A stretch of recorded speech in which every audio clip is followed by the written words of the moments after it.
전도서 1장 1절에서 2절 말씀 우리 같이 읽겠습니다. 시작. 다윗의 아들 예루살렘 왕 전도자의 말씀이라. 전도자가 이르되 헛되고 헛되며 헛되고 헛되되 모든 것이 헛되도다. 아멘.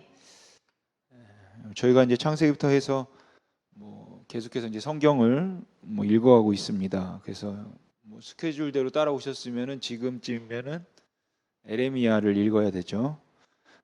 그리고 오늘 본문이 있는 전도서도 우리가 이제 읽으셨을 것입니다. 여러분 창세기부터 요한계시록까지 모든 성경 66권인데 이 66권 성경을 보면 이것은 성경답다. 이건 성경에 들어갈 만해 하는 성경이 있죠. 요한복음도 그렇고 창세기도 그렇고 로마서도 그렇고 에베소서도 그렇고 그런 것들은 누가 봐도 우리가 성경이다라고 할 수 있습니다. 근데 오늘 우리가 살펴보려고 하는 전도서는 이게 왜 성경일까? 이게 어떻게 성경에 들어와 있지? 라는 의구심이 생기는 그런 성경이에요. 여러분 전도서 읽으면 어떻습니까? 전도서 읽으면 기분이 좋아지나요? 안 읽으셨는데 읽었냐고 물어보니까 힘이 쭉 빠지죠. 그리고 읽고 나면 인생이 허무한 것 같고 허무주의에 빠지는 것 같고 우울합니다. 특히나 가뜩이나 힘 빠지는 지금 이 코로나 시대 때 전도서를 읽는다면은 더 힘이 빠지겠죠. 근데 오늘 이 전도서를 살펴보려는 이유는 하나님께서 전도서를 통해서 또 우리 가운데 하실 말씀이 있다라고 제가 믿기 때문입니다. 전도서를 들어가기 전에 우리가 먼저 구약 성경을 좀 알 필요가 있는데요. 여러분 우리가 가지고 있는 구약 성경, 그러니까 한글로 된 구약 성경은 창세기부터 말라기까지 39권으로 되어 있습니다. 그리고 한글 성경은 우리가 보통 4파트로 구분해요. 그래서 첫 번째는 이제 모세오경 파트죠. 그래서 창세기, 출애굽기, 레위기, 민수기, 신명기 이렇게 5권이 이 모세오경에 들어가 있습니다. 그리고 두 번째는 우리가 역사서로 나누어져요. 그래서 여호수아부터 여호수아, 사사기, 룻기 이렇게 해서 여호수아부터 에스더까지 12권. 이제 이 12권이 역사서입니다. 세 번째는 우리가 지혜문학이라고도 하고 시가서라고도 하는데 욥기, 시편, 잠언, 전도서, 아가 이렇게 5권이 들어가 있죠. 그리고 마지막 4번째는 이제 선지서입니다. 그래서 이사야부터 말라기까지 17권이 이제 이 파트에 구성되어 있어요. 그래서 우리가 가지고 있는 구약 성경은 모두 4파트, 모세오경, 역사서, 지혜서, 선지서 이렇게 나눠집니다. 그러나 히브리 성경은 약간 다릅니다. 히브리 구약 성경은 3파트로 나눠져요. 3파트로. 첫 번째 파트를 이렇게 부릅니다. 읽으시면 이 정도는 다 읽으실 줄 알죠? 토라라고 불러요. 모세오경이라 부르지 않고 토라라고 부르는데 율법서입니다. 그래서 랍비들이 가장 먼저 해야 하는 일은 뭐냐면 이 토라가 무엇인지 이제 규정하는 것이에요. 그래서 가장 크게 이 토라를 2개 정도로 나눠서 이제 바라보는 시각이 있어요. 첫 번째는 이제 넓은 의미로 보는 것이죠. 그래서 이 관점의 랍비들은 이 토라를 구약 성경 전체로 봐요. 근데 이것은 아주 극소수입니다. 극소수. 두 번째는 이제 좁게 보는 거예요. 이런 사람들 가운데 가장 많이 지지하는 것은 이제 이 토라를 이제 아까 우리가 봤던 모세오경 같이 창세기, 출애굽기, 레위기, 민수기, 신명기 이렇게 5권으로 보는 거죠. 이게 일반적인 견해입니다. 그러나 좀 더 보수적인 사람들, 좀 더 좁게 보는 사람들은 그 모세오경 중에서도 이제 다 보는 게 아니라 이제 법과 교훈만을 이제 토라라고 보는 사람들이 있어요. 이제 계명은 넣지 않고. 그러나 가장 일반적인 것은 이제 모세오경이 토라다라고 보는 것이죠. 그럼 이 토라가 하는 역할은 뭐냐? 하나님께서 인간에게 주신 원칙과 원리와 기준이 여기 있다라는 것이에요. 그래서 이 세상에는 하나님께서 말씀을 주셨고 그 말씀을 통해 이제 우리가 어떻게 살아가야 하는지 사람들과 어떻게 관계해야 되는지, 우리는 하나님을 어떻게 예배드리고, 돈은 어떻게 벌고, 나라는 어떻게 다스리고 하는 그런 우리의 일상생활에 있어서의 하나님의 원리와 원칙과 기준을 주셨다라는 것이죠. 그 원리와 원칙과 기준은 이제 613가지입니다. 근데 그 613가지 중에 이제 레위기에 언급된 것이 247개예요. 그래서 율법이 가장 많이 언급된 것은 이제 레위기이고, 그래서 레위기가 이제 중요한 것이죠. 여러분, 레위기는 247개의 율법, 즉 기준, 원리, 법칙이 언급되어 있는데, 그 레위기에 언급된 247개의 율법 가운데 제사장, 그러니까 오늘로 말하면 뭐 목사라고도 할 수 있겠지만 뭐 똑같지는 않습니다. 아무튼 제사장은 뭐 이래야 돼, 제사장은 이렇게 살아야 돼 라는 기준을 주셨는데 몇 개 정도 될 것 같습니까?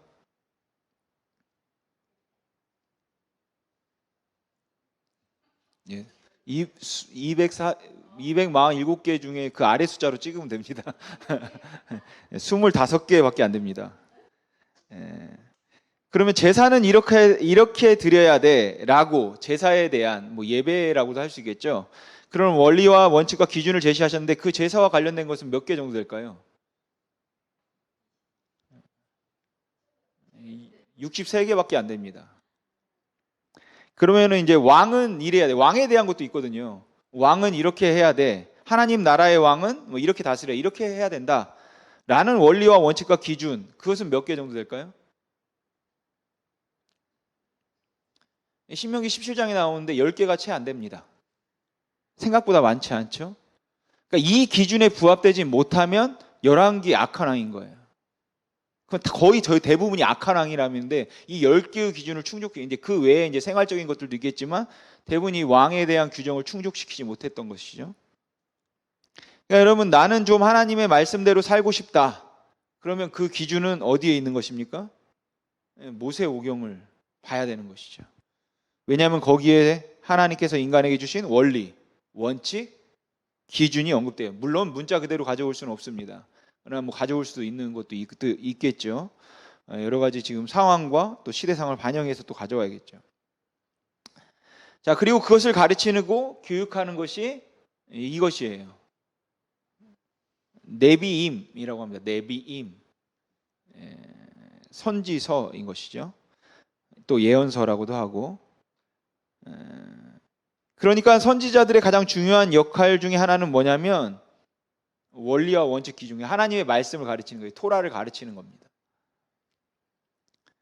그건 틀렸다, 하나님의 기준에 맞지 않아, 이게 하나님의 말씀이야, 그러니까 이렇게 살아야 돼 라고 가르치는 것이 구약성경에서 선지서가 가지는 역할 중에 하나예요. 근데 우리의 한글 성경과는 구성이 많이 다릅니다. 여호수아, 사사기, 사무엘기, 열왕기 이런 것들이 이제 선지서에 들어가요. 그리고 에레미야, 에가, 다니엘, 이건 선지서에서 빠집니다. 그 다음이 케투빔입니다. 케투빔, 성문서라고 그래요.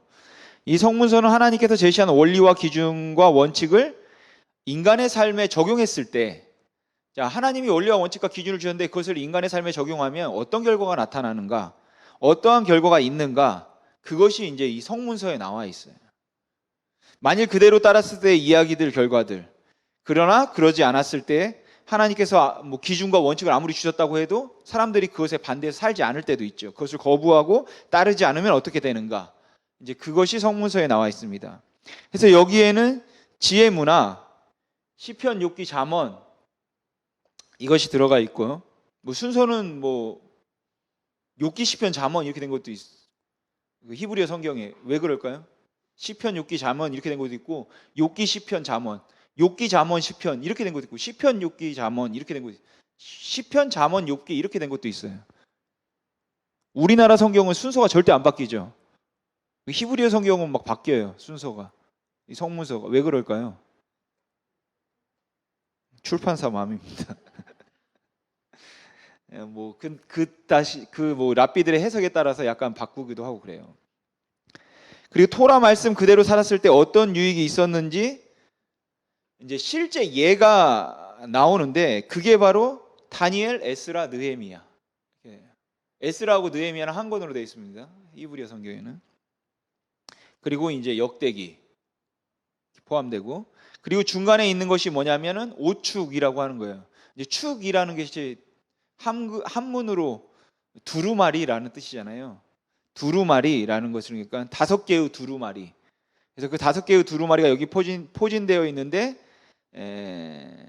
그것이 이스라엘의 중요한 5개의 절기 때 이제 한 권씩 꺼내서 읽게 되어 있어요.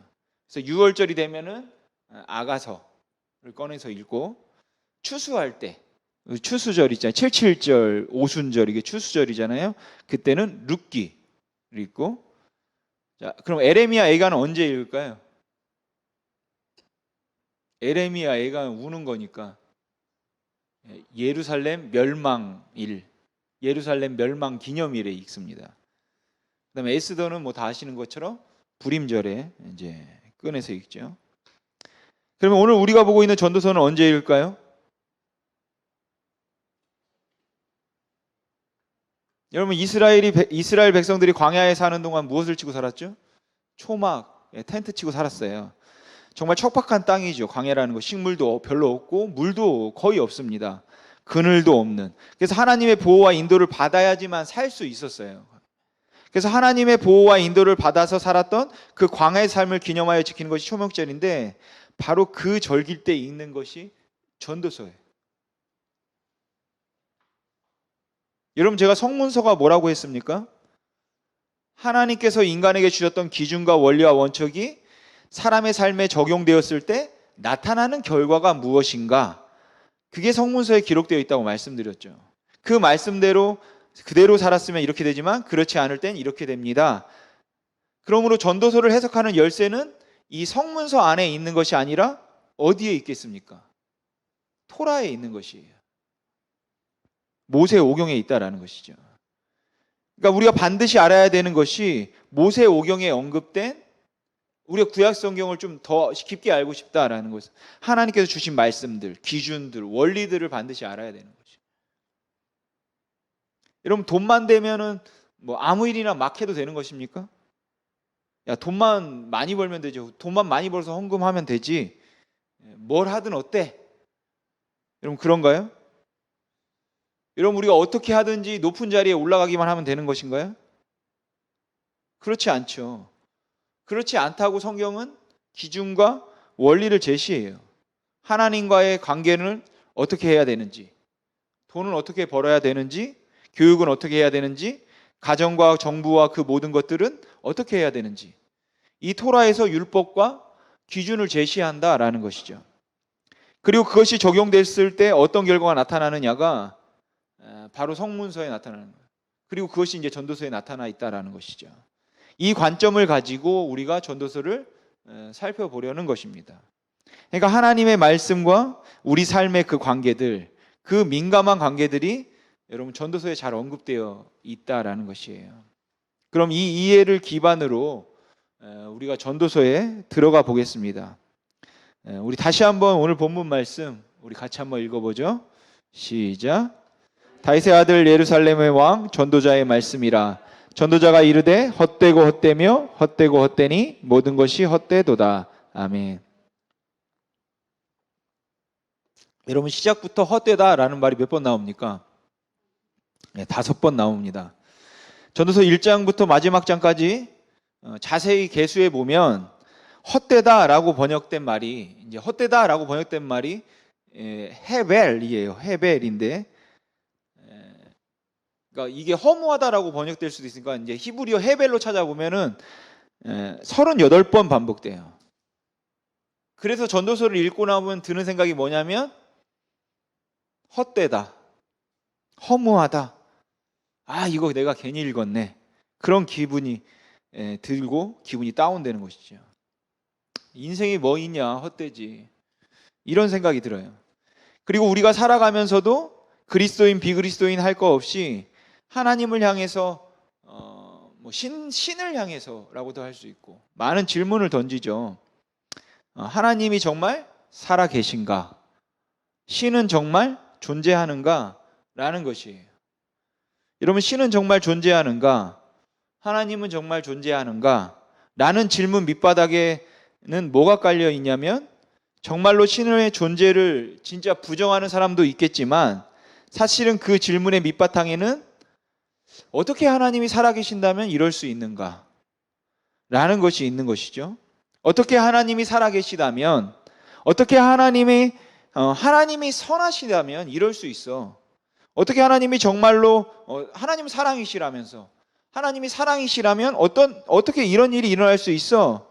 어떻게 저 아이가, 어떻게 저 사람이 저런 비참한 일을, 저런 억울한 일을 당할 수 있어? 그게 해결되지 않기 때문에 나오는 질문이 뭐냐면은, 신은 정말 존재하는가? 라는 질문이에요.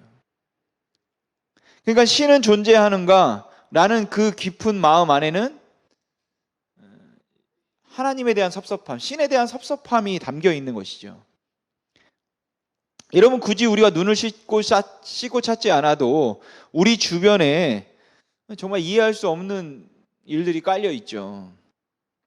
그래서 그런 것들을 보면, 하나님이 살아계신 건 맞아? 야, 인생이 뭐 이러냐? 라는 질문을 가지게끔 할 만한 수많은 일들이 있어요. 그래서 전도서의 기자인 솔로몬은 그 전도서 안에, 내가 봤더니 이런 것들로 말미암아 인생이 참 허무하다라는 예를 실제로 들고 있습니다. 그리고 오늘 솔로몬이 말하는 구체적인 예들, 왜 인생이 허무하다고 말하나, 그걸 이제 저희가 한번 살펴보려고 합니다. 먼저 9장인데 이걸 보면은 헛된 것 같이 느껴져요. 9장 2절 말씀 우리 같이 한번 읽어보겠습니다. 시작. 모든 사람에게 임하는 깨끗하지 아니한 자, 제사를 드리는 자와 제사를 드리지 아니하는 자에게 일어나는 일들이 모두 일반이니, 선인과 죄인, 맹세하는 자와 맹세하기를 무서워하는 자가 일반이로다. 아멘. 여러분, 솔로몬이 이 해아라에 일어나는 일을 봤는데 허무하다라고 합니다. 그 이유는 뭐냐면, 제사를 드리는 사람이나 제사를 드리지 않는 사람이나 일어나는 일이 똑같아요. 다시 말해서 오늘 황금 같은 일요일 날, 물론 코로나로 돌아다닐 수도 없겠지만, 여기 모여서 하나님의 말씀을 듣고 예배드리는 사람에게 임하는 것이나, 자기 마음대로 죄짓고 있는 사람들이나, 그 모든 사람들에게 임하는 것은 똑같다라는 것이에요. 일어나는 일은 똑같다라는 것이에요. 여러분, 열심히 하나님을 예배하는 사람에게 교통사고가 날까요? 안 날까요? 나죠. 근데 사실 그런 것들은 예배 안 드리는 사람에게 일어나야 되는 거 아닙니까? 그리고 암, 뇌경색, 우울증, 그런 질병들, 그리고 환난, 어려움들은 여러분, 하나님을 찾지 않는 사람들에게만 일어나야 되는 거 아닌가요? 그러나 여러분, 우리가 알지 않습니까? 예배를 드리는 사람이나 예배를 드리지 않는 사람이나, 선한 사람이나 악한 사람이나, 깨끗하게 살려고 몸부림치는 사람이나, 그냥 정욕대로 막 음란하게 이기적으로 욕심 부리며 사는 사람이나, 일어나는 것은 다 똑같습니다. 그리고 그런 거 볼 때 무슨 생각 드냐면, 왜 내가 왜 하나님을 믿냐? 내가 왜 예배를 드리나? 참 인생 험한하다. 내가 왜 깨끗하게 살아? 왜 하나님께 기도해? 기도 안 해도 다 똑같은데. 여러분, 새벽 예배 드리러 가다가도 교통사고 나는 것이에요. 교통사고 나더라고요. 새벽 예배 드리러 가다가도. 정말 열심히 교회 일을 하고 예배를 드리고 진심으로 하나님을 찾아도 중환병에 걸리더라고요. 목사님들도 병에 걸리더라고요. 암에 걸려요. 그렇게 신실하신 목사님들도. 두 번째는 전도서 6장으로 가보겠습니다. 여러분, 이 6장에 솔로몬이 언급하는 예를 볼 때 이것은 단지 허무하다라고 느껴지는 정도가 아니라 마음이 좀 무거워지죠. 우리 같이 한번 보겠습니다. 시작. 내가 해 아래에서 한 가지를 불행한 일을 있는 것을 보았나니, 이는 사람의 마음을 무겁게 하는 것이라. 어떤 사람은 그의 영혼이 바라는 모든 소원에 부족함이 없어 재물과 부여와 존귀를 하나님께 받았으나, 하나님께서 그가 그것을 누리도록 허락하지 아니하셨으므로 다른 사람이 누리나니 이것도 헛되어 악한 병이로다. 아멘. 여러분, 하나님께서 어떤 사람에게 이 세상에서 가질 수 없는 부와 존귀와 명예를 쏟아 부으셨습니다. 그런데 정작 누리는 사람은 이 사람이 아니라 다른 사람이에요. 복을 받기는 받았지만 누리지는 못해요. 누리는 건 다른 사람이다라는 것이죠. 이러면 어떤 사람이 뭐 가수원을 했다고 해보죠. 가수원을 해서 사과나무를 엄청 심었어요. 사과 열매가 엄청 열렸어요. 막 나무 가지가 휘어질 정도로. 근데 그 사과 열매를 하나도 못 먹는 것이에요. 자기는. 그 복이 다른 사람에게 가는 것이에요. 그런 걸 볼 때 허무하다라는 것이죠. 3절도 보시면 사람이 비록 100명의 자녀를 낳고, 이런 구약성경에서 말하는 하나님의 주신 복의 대명사는 뭐냐면 자식이에요. 그리고 장수, 자녀, 장수는 구약성경에서 말하는 복의 대명사입니다. 그러니까 이게 진짜 뭐 100명을 낳았냐 한 사람이, 그런 뜻이 아니라 사람이 비록 100명의 자녀를 낳았다는 것은 많은 자녀를 주었다, 복을 많이 받았다라는, 아주 많은 복을 받았다라는 것이죠. 또 장수하여 사는 날이 많을지라도 복을 받은 거예요. 자녀도 많이 낳고 장수하고, 그의 영혼은 그러한 행복으로 만족하지 못하고 또 그가 안장되지 못하면 이 나는 이르기를 낙태된 자가 그보다 낫다 하나니. 그러니까 하나님께서 이 사람에게 복으로 많은 자녀를 주셨습니다. 근데 자녀 때문에 힘들어요.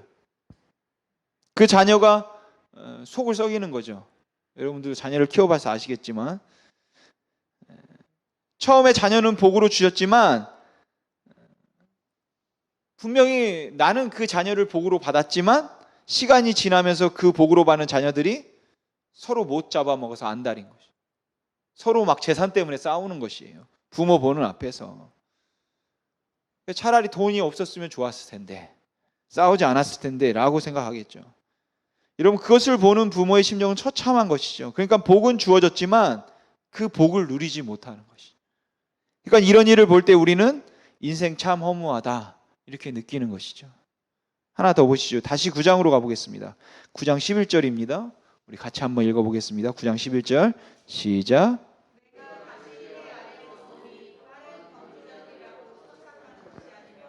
용사들이라고 전쟁에 승리하는 것이 아니며 지혜자들이라고 음식물을 얻는 것도 아니며 명철자들이라고 재물을 얻는 것도 아니며 지식인들이라고 은총을 입는 것이 아니니 이는 시기와 기회는 그들 모두에게 임함이니라. 아멘. 여러분, 세상에서 제일 빨리 달리는 사람이 있다면 그 사람이 올림픽에서 금메달을 따는 게 맞죠. 공부 제일 잘하는 사람, 뭐 고등학교 때 전국 1등 한다면 그 사람이 서울대 가는 게 맞죠. 근데 그렇지 않은 경우도 있다라는 것이.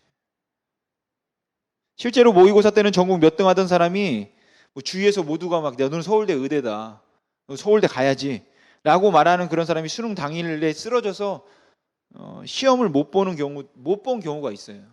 근데 그게 한 번이야. 그 다음에 재수해서 또 보는데 또 쓰러졌어요. 제 친구도 모의고사 때는 성적이 웬만큼 나왔거든요. 더 좋은 대학을 갈 수 있을 정도로. 근데 수능 당일날 배가 아파가지고 신경성 대장 그래가지고 화장실 왔다 갔다 거리냐고 시험을 잘 못 봐서 성적이 안 나왔어요. 그럴 수 있다라는 것이죠. 여러분, 가장 빨리 달리는 사람이 올림픽에서 1등 해야 되고 공부 잘하는 사람들이 서울대 가야죠. 근데 인생이 꼭 그렇지만은 않다라는 것이에요. 그러니까 그런 일을 볼 때 어떻습니까? 허무한 것이죠. 선한 사람이나 악한 사람이나 제사를 드리는 사람이나 제사를 드리지 않는 사람이나 임하는 것이 똑같을 때 하나님께서 복을 주셨지만 그 복을 실제로는 누리지 못합니다. 그 수많은 돈을 주셨지만 그 돈을 쓰지 못해요. 누리지 못해요. 다른 사람들이 써요. 내가 다른 사람에 비길 수 없는 은사와 재능과 능력과 지혜와 지식을 받았지만 그것을 발휘할 수 없습니다. 그런 거 볼 때는 여러분 허무해지는 것이에요. 마지막으로 한 군데만 더 보겠습니다. 철학적인 말 같기도 하고 심오한 말 같기도 한데 전도서 1장 7절 말씀이에요. 우리 같이 한번 읽어보겠습니다. 시작. 모든 강물은 다 바다로 흐르되 바다를 채우지 못하며 강물은 어느 곳으로 흐르든지 그리로 연하여 흐르니라. 아멘. 여러분, 하나님이 이 세상을 창조하신 태초부터 지금까지 이 지구상에 존재하는 모든 강물들은 단 하나의 예외 없이 다 바다로 흘러갔습니다. 근데 지금까지 여러분 이런 뉴스 보셨습니까? 여러분, 드디어 바다가 다 채워졌습니다 라고 말한 뉴스가 있었나요? 바다가 넘칩니다. 이제 넘실거려 단 한 번도 없었습니다. 그 많은 강물이 태초부터 지금까지 단 한 번도 쉬지 않고 그렇게 바다로 다 쏟아져 들어갔는데 바다는 채워진 적이 없어요. 그렇게 바다는 결코 채워지지 않습니다. 그런데 그게 마치 우리 같다라는 것이죠. 수많은 것들이 쏟아져 들어오지만 만족함이 없어요.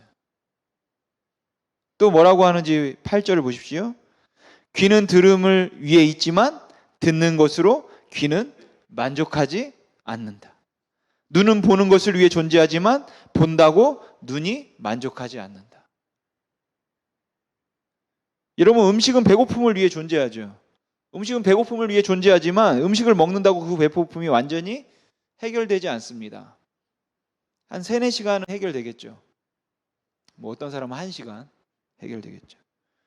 여러분, 아무리 뷔페 가서 내가 오늘은 진짜 마음 잡고 목숨 걸고 먹어야겠다, 배 터지게 먹어도 다음날 되면 배고파요. 눈은 보는 것을 위해 존재하지만 보는 것으로 채워지지 않고, 여러분, 귀는 듣는 것으로 존재하지만 듣는 것으로 채워지지 않고, 배고픔은 음식으로 채워지지 않습니다. 수많은 강들이 바다로 쏟아져 들어가지만 바다는 결코 채워지지 않는 것이에요.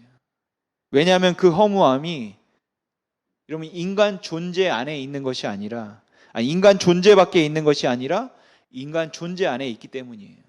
아무리 밖에서 흘러 들어와도 채워지지 않는 거예요. 왜냐하면 그 허무함이 인간 밖에 있는 것이 아니라 인간 존재 안에 있기 때문인 것이죠. 여러분, 전도서에서 말하는 것이 뭐냐면은 그 허무함과 공허함이 인간 밖에 있지 않다, 인간 내부 안에 있다, 그렇기 때문에 그 허무함을 느낀다, 이렇게 말하고 있는 것이에요. 여러분, 만일에 그 허무함이 저기 가면 있다, 저기에 가면 그 허무함이 있어, 그러면은 거기만 안 가면 되겠죠. 거기만 피하면 되는 것입니다. 그러나 어디를 가든지 그 허무함을 피할 수 없는 이유는 그 허무함과 공허함이 인간 안에 있기 때문에 그런 것이에요. 그래서 어디를 가든 우리가 어떤 상태에 있든지 그 허무함을 절대로 피할 수 없습니다. 그럼 왜 인간은 인간 안에 그 허무함이 들어왔을까요? 왜 이런 공허함이 들어왔냐라는 것이에요. 성경은 이것에 대해서 명확하게 말합니다. 오늘 이 말씀을 나누려고 여기까지 온 것이죠. 도대체 이유가 뭘까요? 인간의 허무함의 원인, 근본적인 원인은 뭐냐라는 것이에요. 우리 같이 에레미야 2장 13절 말씀을 우리 같이 한번 보겠습니다. 에레미야 2장 13절에서는 하나님이 그의 백성들에게 이렇게 말씀하시는 거예요. 그러니까 하나님이 하시는 말씀이다 라는 걸 기억하고 보시면 됩니다. 에레미야 2장 13절을 보시면, 내 백성이 2가지 악을 행하였나니 첫째는 그들이 생수의 근원되는 나를 버렸다라는 것이에요. 여기서 말하는 생수는 뭐냐면 끊임없이 솟아나는 샘물, 물을 퍼내도 마르지 않는 끊임없이 흘러나오는 물, 그걸 말하는 것이죠. 여러분, 하나님께서 말씀하세요. 내 백성이 2가지 악을 행했어. 그 중에 첫 번째가 뭔지 아냐? 생수의 근원된 나를 버렸어 라는 것이에요. 그리고 두 번째는 뭐죠? 스스로 운동이를 판 것인데 그것은 그 물을 가두지 못하는 터진 운동이들이라는 것이에요. 여러분, 생수의 근원된 하나님을 버리고 인간이 선택한 건 뭐냐면, 이거 내가 해결할 수 있다, 이 공허함 내가 해결할 수 있어, 이 목마름 내가 해결할 수 있어, 이 허전함 내가 채울 수 있어. 그래서 손으로 흙을 파기 시작해요. 그리고 그 흙벽으로 습기가 보입니다. 물이 흘러나오는 것 같아요. 그래서 그 흙벽을 더 파고 더 파요. 근데 그 습기는 절대로 고이지 않습니다.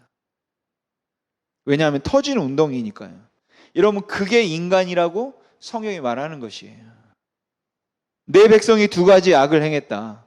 내 백성이 생수의 근원이 된 나를 버렸어. 그리고 내 백성이 선택한 것은 뭐냐면 스스로 할 수 있다고 그 손으로 땅을 팠어. 물을 가두지 못하는 그 터진 웅덩이를 계속 파고 찾고 헤매는 거야 라고 하나님이 지금 울부짖는 것입니다. 여러분, 죄가 인간에게 들어옴으로 말미암아 인간은 자신의 창조자와 분리되게 됩니다. 자신의 창조자와 분리된 이유, 인간은 이유를 알지 못하는 공허함과 허전함을 경험하게 돼요. 그 이유를 에레미야서는 이렇게 말하는 것이죠. 생수에 근원된 하나님을 버린 것이고, 그리고 스스로 할 수 있다고 그 웅덩이를 내가 만들 수 있어, 물을 가둘 수 있어 라고 말하는 것이에요. 그리고 그 물을 마시는 것이죠. 여러분, 아프리카 보면 아이들이 막 통 들고 물 길러 다니잖아요. 근데 여러분, 제가 뉴스에서 봤던 것은 그 아이가 정말 먹을 수 없는 그런 더러운 흙탕물, 하루살이들이 막 동물이 똥 싸고 한 그 물을 깃는 거예요. 그리고 그걸 짐승에게 주는 게 아니라 뭐예요? 자기가 마셔요.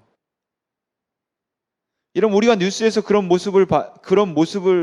모습 보면 어떻습니까? 마음이 좋지 않죠. 그럼 실제로 이 앞에서 이 아이가 이렇게 하고 있는 걸 본다면 어떻게 할 것 같습니까?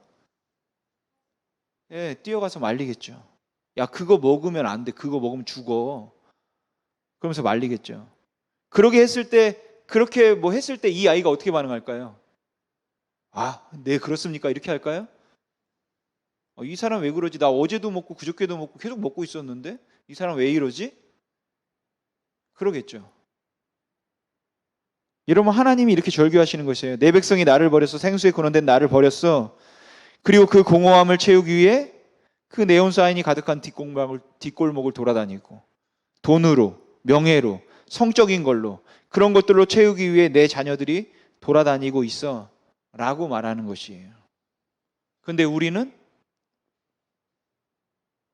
나 어저께도 먹고 그저께도 먹고 했는데 왜 그러지? 라는 것이죠. 여러분, 이런 상황에 있는 주의 백성들에게 하나님이 한 말씀을 하십니다. 그 말씀이 무엇인지 우리 같이 한번 보겠습니다. 이사야 55장 1절에서 3절 말씀입니다. 우리 같이 읽겠습니다. 시작.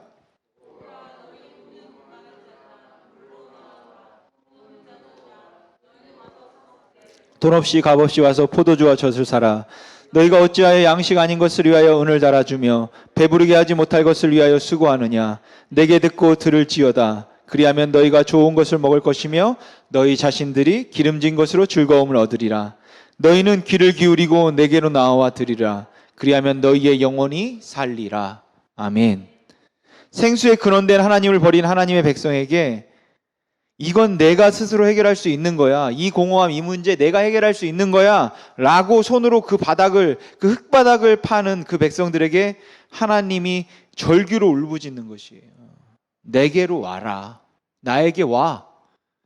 너에게 필요한 모든 것이 나에게 있다 라고 말하는 것이에요. 너희의 그 목마름이 해결될 수 있는 것이 나에게 있어. 내가 생수의 근원이니까 끊임없는 생수가 나에게 있어. 그 절망 가운데 빠진 사람들에게 네가 찾아 헤매던 그 소망이 나에게 있다. 여러분, 그 폴리지 않는 정욕 있지 않습니까? 그걸 찾아 헤매는 사람들에게 네가 찾아 헤맨 그 기쁨, 그 쾌락, 야, 그거 가짜야. 그 더러운 거야. 진짜 기쁨이 나에게 있어. 그렇게 하나님께서 나에게 오라고 오늘도 여러분 우리를 초청하고 있는 것입니다. 그리고 여러분, 그 초청에 누구도 예외가 없는 것이에요. 내가 한 주간 어떻게 살았든지 간에, 엄청난 죄를 저질렀던, 지금까지 하나님을 잘 섬기지 못했던, 상관없다라는 것이죠. 누구도 예외 없이 하나님께서 그 큰 팔을 벌리시며 우리를 초청하고 있다라는 것이죠. 하나님의 보좌 앞에 테이블을 차려 놓으시고 우리의 필요한 모든 음식을 다 차려 놓으시고 여러분 우리를 초청하시는 것이에요. 나에게 와라. 왜 양식 아닌 것을 위해서 은을 달아주냐? 왜 배부르게 하지 못할 것을 위해서 그렇게 애쓰고 수고하냐? 라는 것이죠. 야, 이 직업만 얻으면 내가 안전할 수 있어. 이 사람만 내가 만나면 다 풀려. 이렇게만 보험 들어놓으면 안전해. 아니요, 절대 그렇지 않습니다. 여러분, 절대로 직업이 나에게 안정감을 줄 수 없어요. 사람이 나에게 여러분 소망을 가져다 줄 수 없습니다. 내게 필요한 그 기쁨, 내게 필요한 그 안정감, 그 나의 절망을 한 번에 바꿔줄 수 있는 소망, 그 나의 어두움, 무질서, 혼란, 그 혼돈을 한꺼번에 바꿔줄 수 있는 그 질서, 그 모든 것은 여러분 그 빛은 하나님에게 있는 것이에요. 여러분 하나님에게 나아갈 때 그 모든 것이 해결된다라고 성경이 말하는 것입니다. 하나만 더 보겠습니다. 유명한 찬양 가사인데 이사야 58장 11절입니다. 제가 읽어보겠습니다. 여호와가 너를 항상 인도하여 메마른 곳에서도 내 영혼을 만족하게 한대요. 그러니까 여러분 무슨 뜻입니까? 메마른 곳에서도 뭐예요? 만족할 수 있다라는 것이에요. 통장의 잔고가 0원이어도 만족할 수 있다라는 것이에요. 여러분 내 영혼이 지금 목마른 이유는 내가 지금 광야에 있기 때문이 아닌 것이에요. 광야에서도 만족할 수 있습니다. 목마르지 않고 물된 동산 같을 수 있어요. 여러분 잘 보십시오. 이사야 58장 11절에 나와 있는 복에 우리가 집중하면 안 됩니다. 왜냐하면 이 11절의 핵심은 주어에 있기 때문에 그렇습니다. 주어가 뭡니까? 여호와가. 나를 만족하게 하실 분은 오직 여호와 하나님. 나를 물된 동산 같게 하시는 분은 오직 여호와 하나님. 내 뼈를 견고하게 하시는 분은 하나님이신 것이에요. 여러분 복에 집중하지 마세요. 우리가 집중해야 되는 것은 복의 내용이 아니라 나에게 복을 가져다시는 분, 그 하나님이신 것입니다. 그분이 내 인생의 주인 되시고 여러분 주어이신 것이에요. 그분이 내 삶에 계시면 다 해결되는 겁니다. 한 번에 끝나는 것이에요. 여러분 그 앞에 구절도 보실까요? 내가 부를 때에는 나 여호와가 응답하겠고 내가 부르짖을 때에는 내가 여기 있다 하리라. 오늘 우리가 이 믿음을 가지고 간절한 마음으로 나아가기를 원합니다. 이런 마태복음 5장에 예수님께서 이런 사람은 참 복되다, 이런 사람은 참 복된 사람이야 라고 말씀하세요. 8명. 그 첫 번째 사람이 누구죠? 팔복 첫 번째 사람. 심령이 가난한 자는 복이 있다라는 것이에요. 여러분 그 가난하다라고 번역된 헬라어 단어가 푸토코스라는 단어입니다. 이 단어가 성경 이외의 헬라어 작품에도 많이 발견되는데 거기서는 두 가지 뜻으로 번역돼요. 첫 번째는 제가 예전에도 말씀드렸었는데 1, 2주 굶은 거지가 구걸할 때, 그 간절함으로 구걸할 때 쓰는 단어죠. 두 번째는 자녀를 잃은 부모의 모습이 푸토코스입니다. 자녀를 잃어버린 부모가 그 잃은 자녀를 찾아 헤맬 때 쓰는 단어예요. 그 심정을 표현한 단어. 저는 자녀를 잃어본 적이 없는데 저희 부모님은 저를 잃어버려 본 적이 있습니다. 제주도에 살 때인 것 같은데 기억이 잘 나진 않지만 경찰서에서 만났던 것 같아요. 기억이 잘 나는. 잘 생각나지 않아요. 부모님이 어떤 모습을 했는지. 혹시 여러분들 자녀를 잃어본 적이 있습니까? 여러분 그 자식을 잃어버렸을 때 심정 어떻습니까? 여러분 그게 푸토코스입니다. 내 아이 찾아야, 내 아이 내 찾아야 돼. 뭐 아무것도 신경 안 쓰고 뭐 난리죠. 여러분 그게 푸토코스인 것이에요.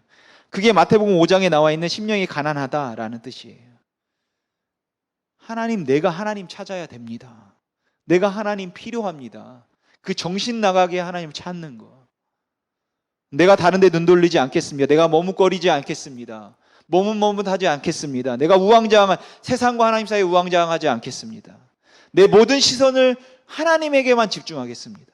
하나님만 나를 채워주십시오 라고 푸토쿠스의 심정으로 여러분 우리가 부르짖어야 되는 것입니다.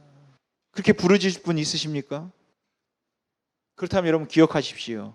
분명히 이 말씀을 하실 것입니다. 내가 부를 때에 나 여호와가 응답하겠다 라는 말씀이 여러분 오늘 이루어질 것이라 믿습니다. 여러분 하나님께서 이 땅을 바라보시면서 누가 오늘 나를 원하는 사람이 있는가? 누가 나를 정신없이 정신 내놓고 나를 찾는 사람이 있는가? 나를 구하는 사람이 있는가?